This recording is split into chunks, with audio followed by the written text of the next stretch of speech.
자, 갑니다. 우리 파이팅 합시다.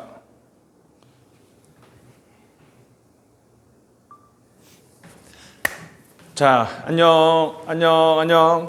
자, 이제 우리 첫부터 합시다. 1페이지. 정확하게는 우리 교재 넘어가면 4페이지네요. 4페이지.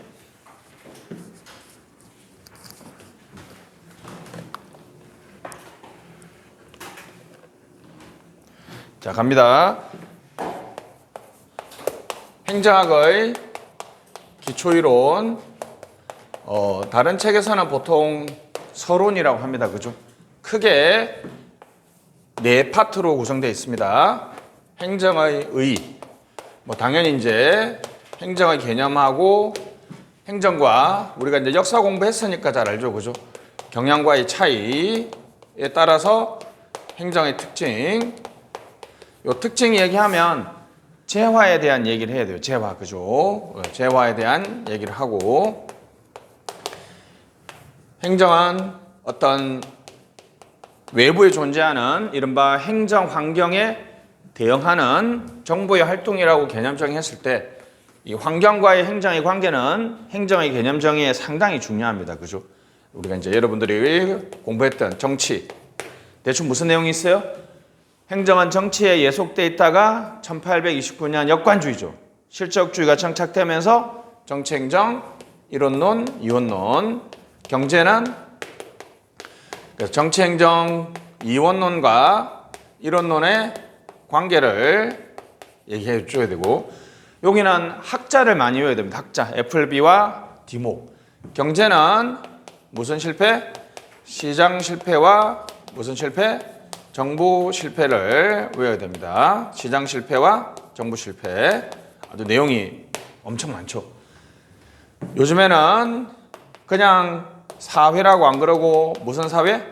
시민사회라고 그러고, 시민사회의 주도적인 세력이 바로 우리 NGO죠. 그죠? NGO의 관계. NGO의 최근 경향이 무슨 기업? 사회적 기업입니다. 사회적 기업. 이러한 환경 변화에 따라서 국가의 모습도 많이 바뀌었죠. 그죠? 자, 우리 1789년 민주주의가 시작되고 나서는 무슨 국가였다? 입법 국가였고, 시장 실패가 발생하고 나서는 무슨 국가가 됐다? 행정 국가가 되고, 1980년대 이후부터 새롭게 등장하는 국가 모형을 뭐라 그런다? 신행정 국가라고 얘기합니다. 그래서 이제 행정의 여기 이렇게 행정 환경론이 있고요. 이제 세 번째는 여러분들이 우리가 우리가 기본 강의 하실 때 많이 했던 행정학의 역사. 행정학의 역사는 행정을 바라보는 무슨 방법? 접근 방법의 변화가 행정학의 역사죠. 그죠? 한번 말로 해보면, 자, 갑니다. 맨 처음에 과학적 관리법이 있었죠. 과학적 관리법을 비판한 게 바로 인간관계론하고 사이몬의 무슨 주의?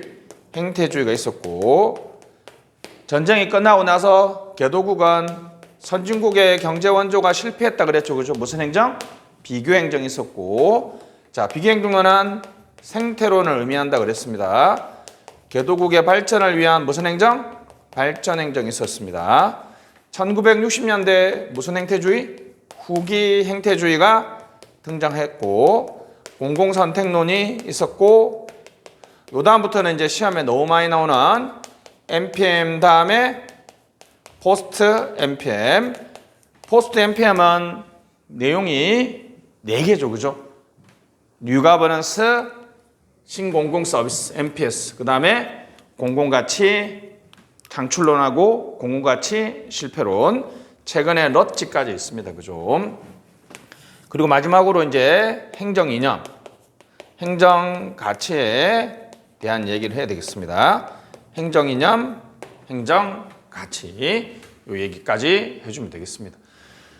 서론 내용이고요. 서론에서는 여기 시장 실패, 경제 실패하고 재화 우측이 A입니다. 그냥 한 문제 놓는다고 보면 되겠고요.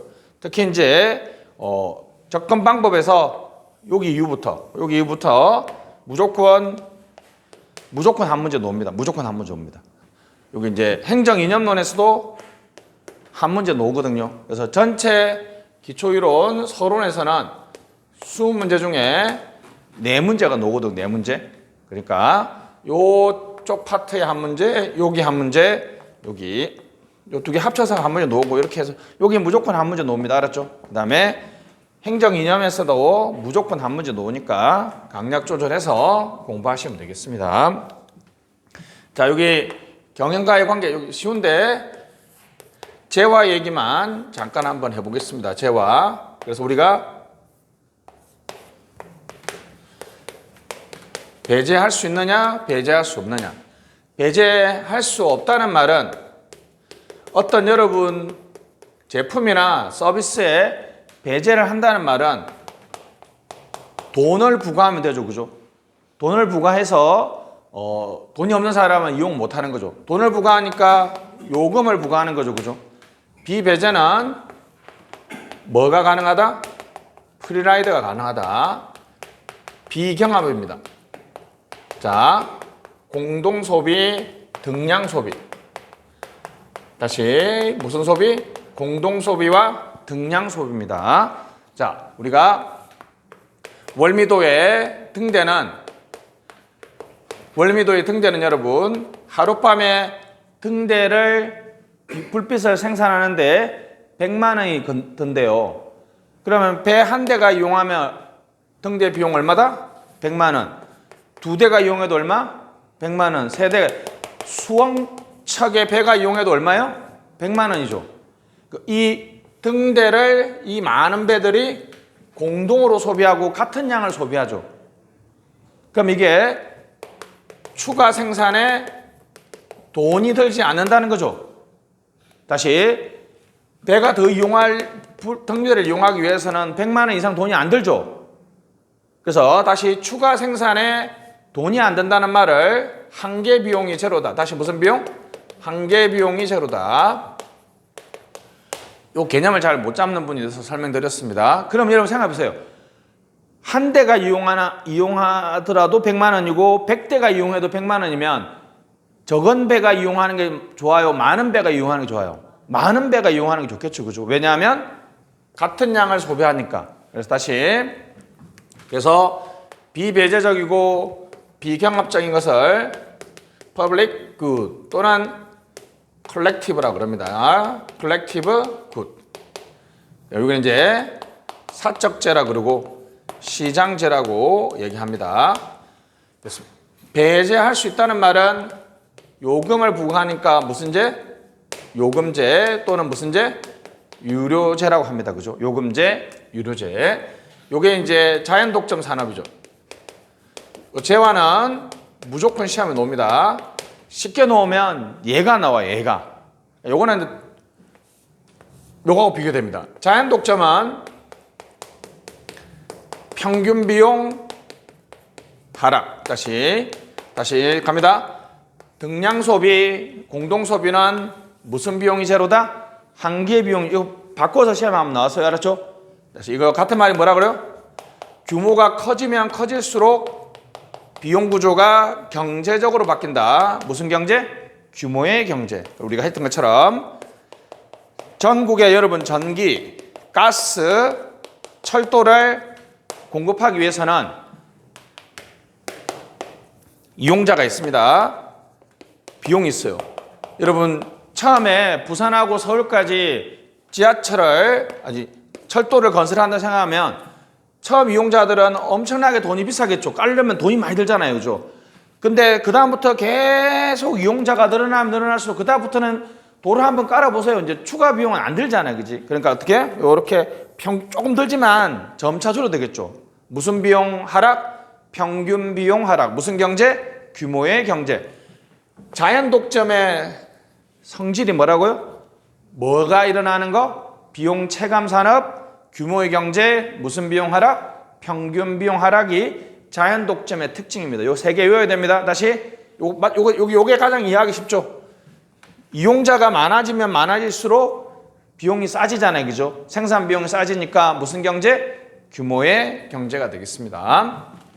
여기는 공유제죠. 이게 더 중요하죠. 공유제. 그래서 하딘이라는 학자는 이기적 인간들이 공유제 이용해서 어떻게 한다? 비용은 회피하고 편익은 집중하는. 다시 무슨 회피 무슨 집중? 여기 시험 나왔습니다. 다시 비용 회피와 편익 집중. 다시 뭐라고요? 비용 회피와 편익 집중.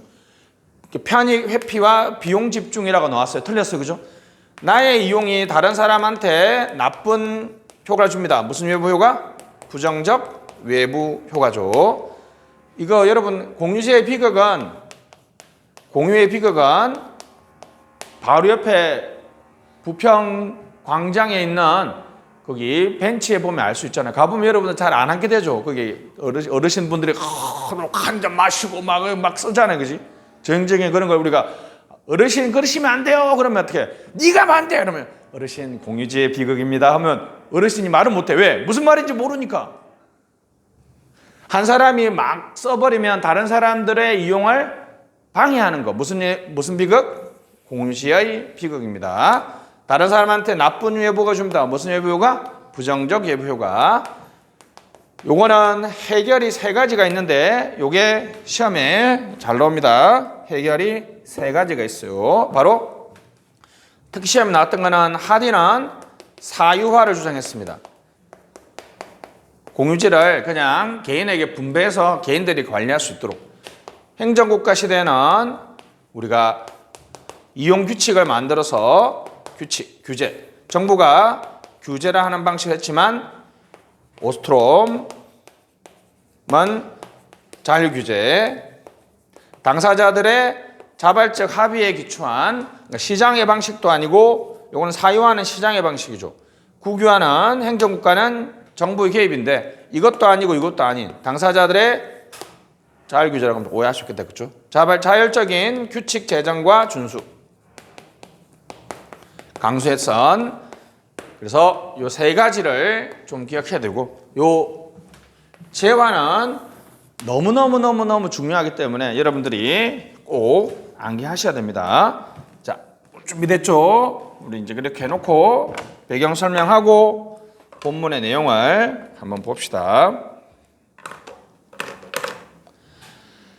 자, 그래서 우리 4페이지 보시면 행정의 의의가 나와 있고요. 첫째, 광의 동그라미, 협의 동그라미. 행정의 특징을 알기 위해서는 우리 재화의 성격, 그래서 재화 나와 있죠. 재화를 중심으로 살펴본다 밑줄.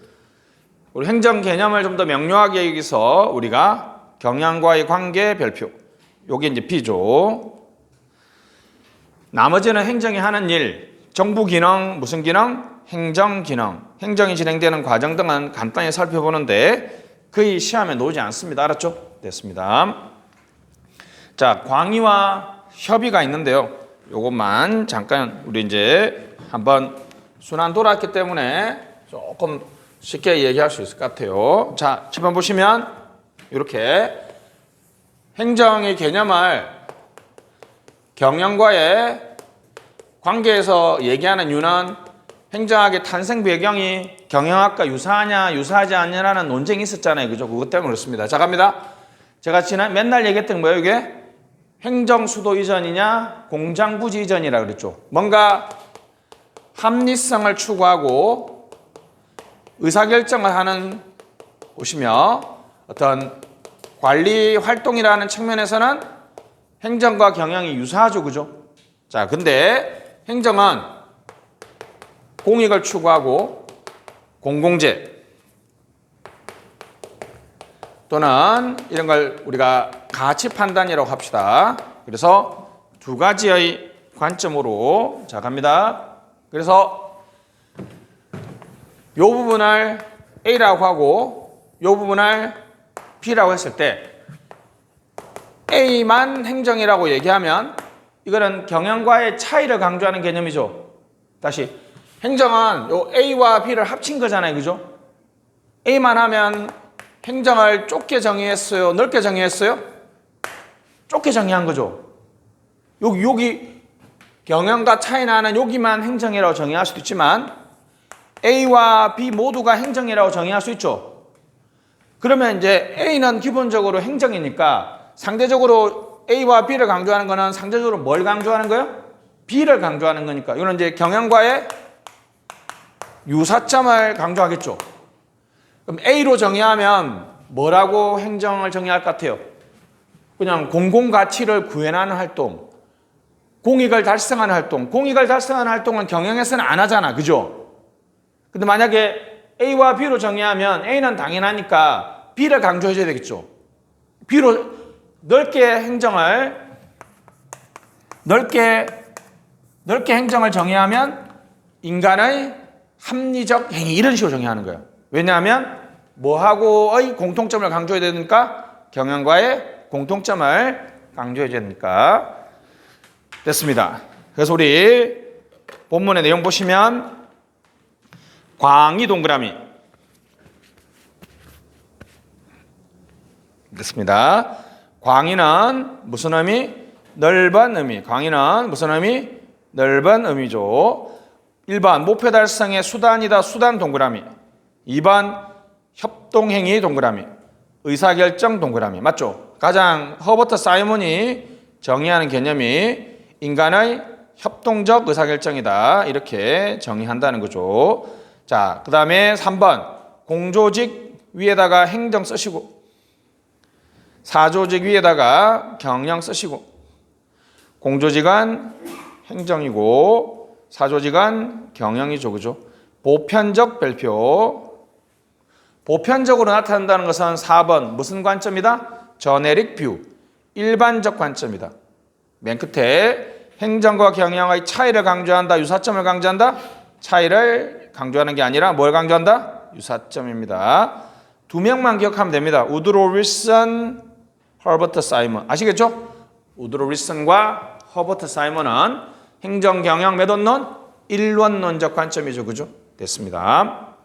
밑에 협의 동그라미, 좁은 의미 동그라미. 공공 목적, 국가 목적, 정책 목적, 공익, 정의, 형평성, 평등성. 단어다 전체가 뭡니까? 경영 또는 기업에서는 안 하는 것들이죠. 그죠? 됐습니다. 2번 공익 달성 행위, 공공 목적 달성을 위한 정부의 제반 노력이다라고 하면 행정과 경영을 구분하는 입장이죠. 그러니까 왜 핵심론적 관점이에요? 자, 경영과 구분되는 핵심적인 차이를 강조하는 거니까 무슨 관점? 핵심론적 관점. 차이를 강조 밑줄. 자, 통치기능설, 발전행정, 신행정학 등에서 강조하고 있는 것이 바로 이쪽이고요. 자, 다차원적 개념 밑줄, 보우즈만, 차원론적 개념 동그라미 1번에 냈습니다. 동그라미 2번, 차원론적 개념은 행정과 경영을 엄밀하게 구분하지 않는다. 중요합니다. 구분하지 않습니다. 자, 공익성은 행정의 본질적 특징, 사익성은 기업의 본질 특징이지만 4번이 중요합니다. 행정만이 공익을 달성하는 것도 아니고 사익은 민간 기업에서만 달성하는 게 아니라는 거죠. 모든 조직은 공공적이다 밑줄, 강함과 약함. 그러니까 이전에는 있고 없고의 문제였지만 지금은 강하고 약함의 문제죠. 7번 만약 그게 성립한다면 공공성이 강한 사기업의 공적 책임 강조, 사조직으로부터 공조직으로 효과적인 경영 전략의 성공적 이전 가능성을 전제하고 있습니다. 그래서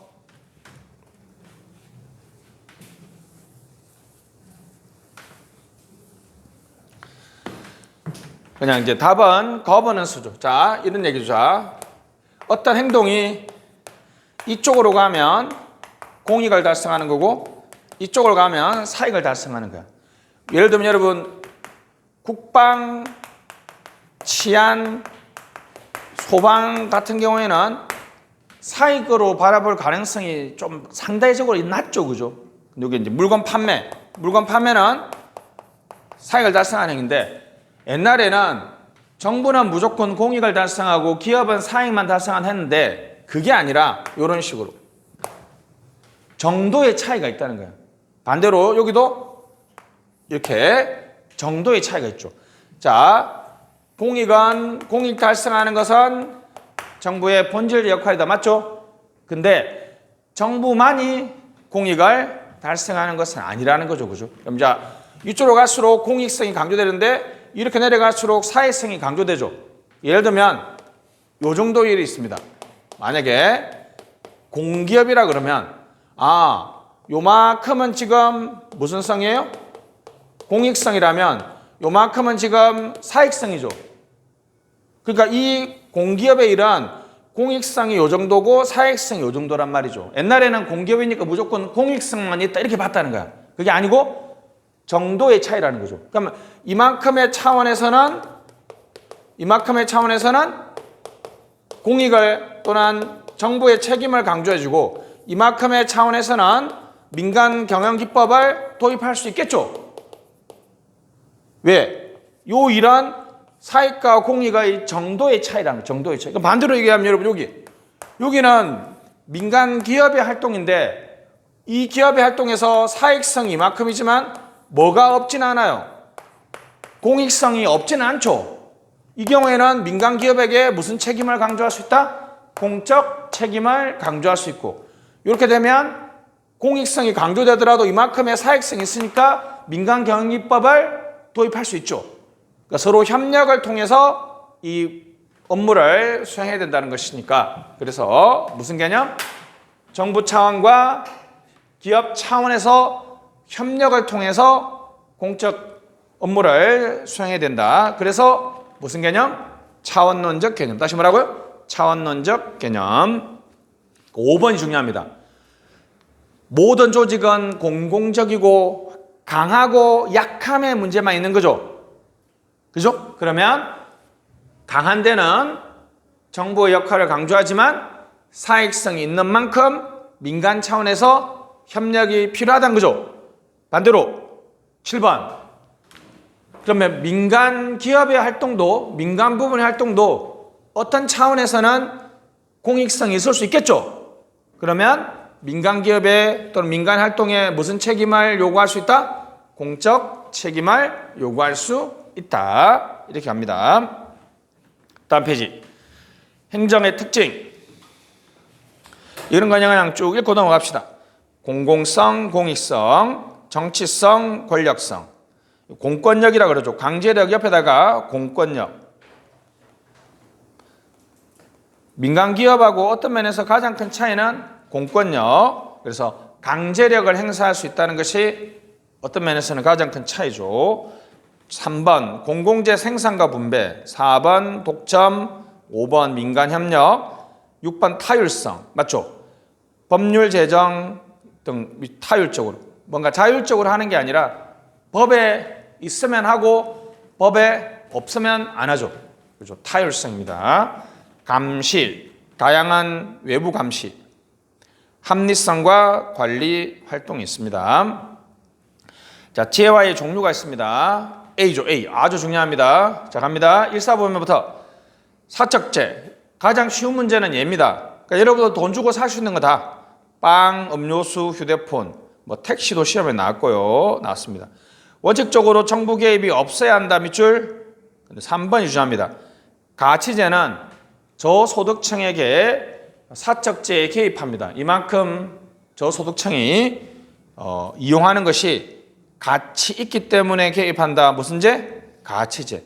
다시 사적재의 정부 개입 별표. 가치제는 공공재 아니에요. 알았죠? 자, 세 가지 문장이 다 유의해야 됩니다. 갑니다. 사적재는 정부 개입이 원칙적으로 금지된다? 맞죠? 사적재에 정부 개입이 허용된다? 맞죠? 사적재에 개입하는 재화를 뭐라 그런다? 가치재라 그래요. 그죠? 이만큼 이용하는 것이 가치 있고 바람직하기 때문이죠. 문화공연, 교육, 의료, 주택이죠. 많습니다, 여러분. 요즘에는 다 가치재라고 볼 수 있죠. 그죠? 예를 들면 주택. 우리가 이제 이런 표현 쓰면 안 되지만 이제 우리가 아파트 단지 크게 있으면 항상 요 단지는 무슨 주택이에요? 15평의 임대주택이잖아요. 그죠? 이거 보면 건설사 입장에서는 화딱지나죠. 왜냐하면 이거 안 짓고 24평, 9평, 24평 지면 더 잘 팔릴 거 아니에요. 여러분들 궁금하지 않았습니까? 왜 모든 아파트 단지에는 이게 임대주택이 있을까? 법으로 그러니까 여러분들 집을 만들고 파는 거는 전형적인 사적제죠. 근데 건설회사들한테 너 이 아파트 요만큼 만들려면 10%, 뭐 5% 내에 무슨 주택을 임대주택을 해야지만이 허가해줄게 하는 거야. 근데 왜 정부가 이 사적제 왜 개입해요? 국민 모두가 주거에 걱정 없이 편안하게 삶을 사는 게 가치 있고 바람직하죠. 그래서 무슨 제? 이런 게 전형적인 가치제죠. 공연, 예를 들면 저소득층에게 공연 티켓을 나눠주고 문화바우처를 주잖아요. 여러분들이 공연 보러 가는 거는 전형적인 사적제거든요. 근데 저소득층도 문화를 향유하는 것이 뭐하다? 바람직하고 가치 있기 때문에. 조수미 씨하고 이재명 대통령이 간담회 하는데 와 나보다 더 앞서 나가더라고요. 이재명 대통령이 성남시장부터 안 하고 있는데 멋있잖아요. 국민 모두는 악기 하나씩 다룰 수 있는 그런 나라면 좋겠다는 거야. 그런 거는 뭐 바람직하고 가치 있는 거잖아요. 그죠? 그러니까 조수미 씨는 음악하는 사람이니까 당연히 찬성하겠죠. 그죠? 그러니까 이제 무슨 얘기냐면 초등학교 때 애들한테 여러 가지 악기를 해서 한번 해보고 너 관심 있는 악기 하고 싶으면 국가에서 무료로 대여해줘가지고 계속 하다가 자기 적성 찾거나 더 하고 싶으면 이제 자기가 사면 되는 거잖아요. 그죠? 전형적인 그런 것도 가치제죠. 내가 악기 사고 안 사고는 사적제잖아. 근데 국민 모두가 음악 한 번 악기 하나 다루는 그런 나라면 되게 바람직하고 가치 있잖아요. 그죠? 이제 4번 소비자 주권주의를 침해한다는 거죠. 소비자 주권주의를 침해합니다. 이것이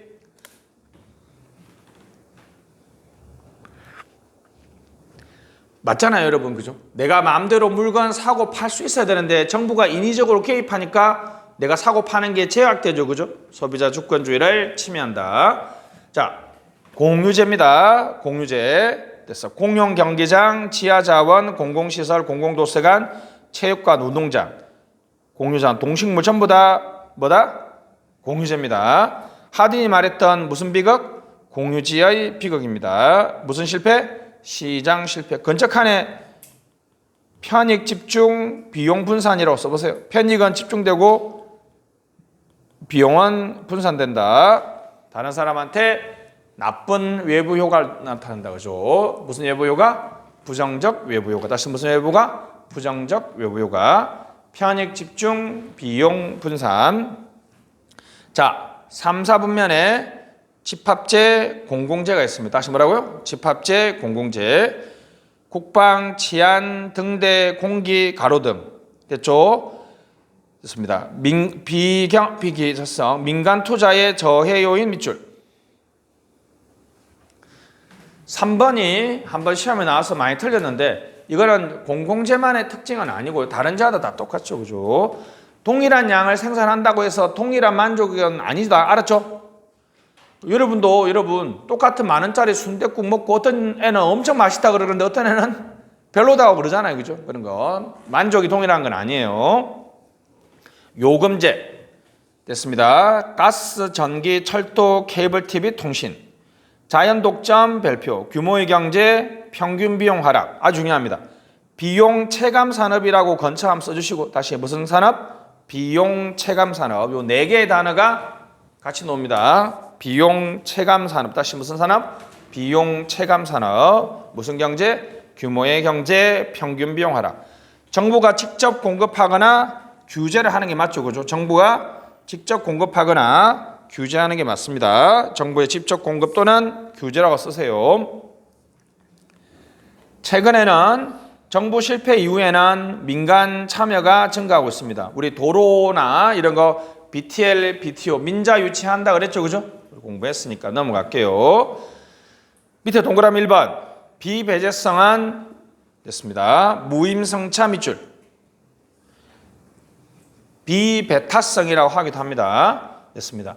무임승차는 밑에 나와 있죠. 수익자 부담 원칙을 구현하기 어렵게 한다 별표. 그래서 민간 투자가 안 되는 이유가 바로 비배제성이죠.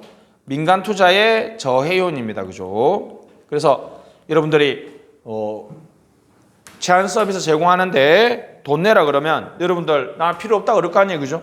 무임승차 때문에 민간 투자에 제된다. 비경합성은 비분할성 밑줄. 등량 소비 무슨 소비? 등량 소비, 공동 소비. 내가 방금 했죠. 등량 소비와 공동 소비. 평균 비용이 아니라 무슨 비용이 제로다? 한계 비용이 제로다. 자, 밑줄 짝 무슨 비용이 제로다? 한계 비용이 제로입니다. 평균 비용 하락은 무슨 경제? 규모의 경제라고 했습니다. 밑에 B, 되도록 많은 사람이 이용하는 게 바람직하죠. 왜요? 아무리 많은 사람이 이용해도 그 양은 줄어든다, 줄어들지 않는다? 줄어들지 않기 때문입니다. 넘어가시죠. 잘 안 나오는데 정부 기능, 행정 기능은 성질별로 분류했을 때 규제 밑줄, 지원, 조장, 중재. 아시겠죠? 그죠? 4번이 재밌는데 기업 행정은 정부가 하는 기업이라고 그래서 무슨 기업? 정부 부처형 공기업. 다시 무슨 기업? 정부 부처형 공기업 됐습니다. 4개가 있습니다. 우체국 예금, 우편사업, 조달, 양곡까지가 이제 정부 기업 예산법에 있는 거고 책임운영기관법에는 기업형 책임운영이 있습니다. 그죠? 정부가 무슨 활동도 한다? 정부가 물건을 사고 파는 활동도 합니다. 알았죠? 이걸 정부 부처형 공기업이라고 얘기하죠. 한국 보십시오. 사회복지보다는 국가관리, 경제관리 밑줄. 집행기능 밑줄. 3번, 4번이 가끔 나옵니다. 국가공무원, 그럼 당연히, 그죠? 국가기능이 더 많겠죠? 한 75대 55 정도로 보면 돼. 알았죠? 대략 우리나라 지금 공무원이 130만 명 정도 되거든요. 정확하게는 한 128만 명인데 국가공무원이 75만 명이고 지방공무원이 한 55만 명 정도 보면 정확하지는 않습니다. 이 정도 보면 됩니다. 알았죠? 됐습니다. 3번이 가끔 나오고 지원기능, 중재기능, 기업행정, 규제기능 중에서 규제기능이 가장 많다. 별표. 규제기능이 가장 많다. 그러니까 많은 기능만 오면 되겠습니다. 됐죠? 국가유지나 경제개발이 많다. 결정 집행 중에 무슨 기능이 많다? 집행 기능이 많다. 국가지방 중에 뭐가 많다? 국가가 많다. 무슨 공무원이 많다? 국가공무원이 많다. 규제 기능이 많다. 이 정도까지 보시면 되겠어요. 행정이 진행되는 과정. 전통적 과정은 정책 결정 부정 밑줄. 당연히 그러니까 정치행정 몇 원론 시대예요? 정치행정 2원론 밑줄. 정치행정 2원론에서 행정은 결정된 정책을 집행하는 기능이잖아요. 그죠? 정책 결정 인정된다 안 된다? 인정되지 않습니다. 2번 현대 폐요리 있고 이거 시험에 안 나오게 넘어가고요. 현대 행정국가 밑줄 정치행정 몇 원론? 1원론이니까 목표 설정하고 뭐가 있어요? 정책 결정이 있고 동작화 즉 동기부여 기능이 추가되었다. 이 정도까지 안 나옵니다. 10년에 한 번쯤 나왔어요. 그죠? 됐습니다. 자, 행정과 경영입니다. 행정과 경영. 자, 1원론 됐습니다. 행정경영 1원론은 공사행정 1원론이고 밑에다 써세요. 정치행정 몇 원론이에요? 그러면 공사행정 1원론 밑에다가 정치행정 2원론 쓰세요. 정치행정 2원론이죠. 행정경영 2원론은 공사행정 2원론이고 밑에다가 정치행정 1원론이라 쓰세요. 정치행정 1원론이죠. 이거는 틀리면 안 되죠. 너무 쉽습니다. 그죠? 갑니다. 우드로 윌슨 동그라미, 허버트 사이먼 동그라미. 아시죠? 우드로 윌슨하고 허버트 사이먼 됐습니다. 자, 행정경영 2원론, 통치기능설 밑줄, 신행정학, 발전행정, 정책 같습니다. 세이어의 법칙 가끔 나오거든요. 영어로 They are fundamentally alike. 여기 they는 행정과 경영이죠. alike, 유사하대요. 어떤 면에서? unimportant respect.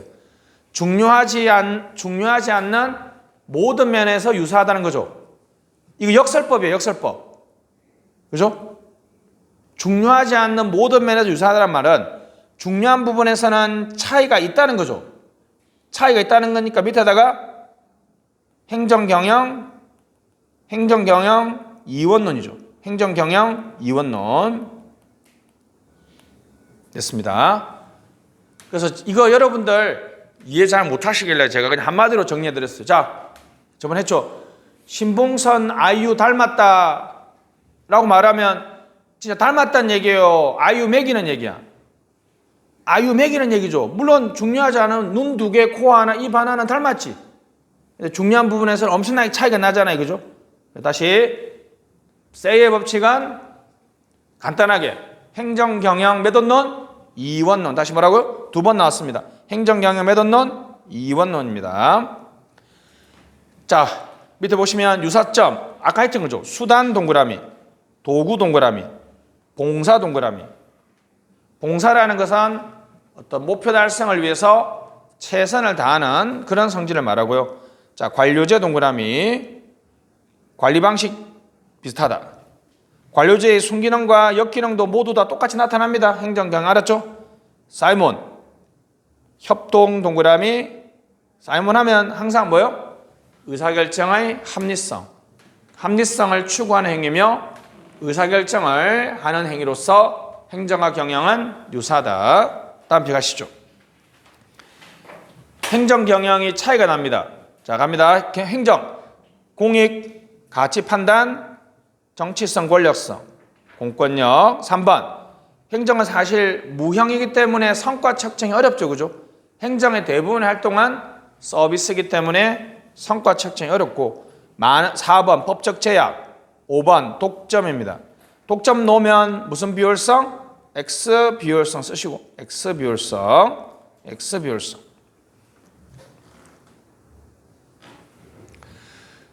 공개성, 평등한 대우. 옆에다가 1인 1표라고 쓰세요. 1인 1표.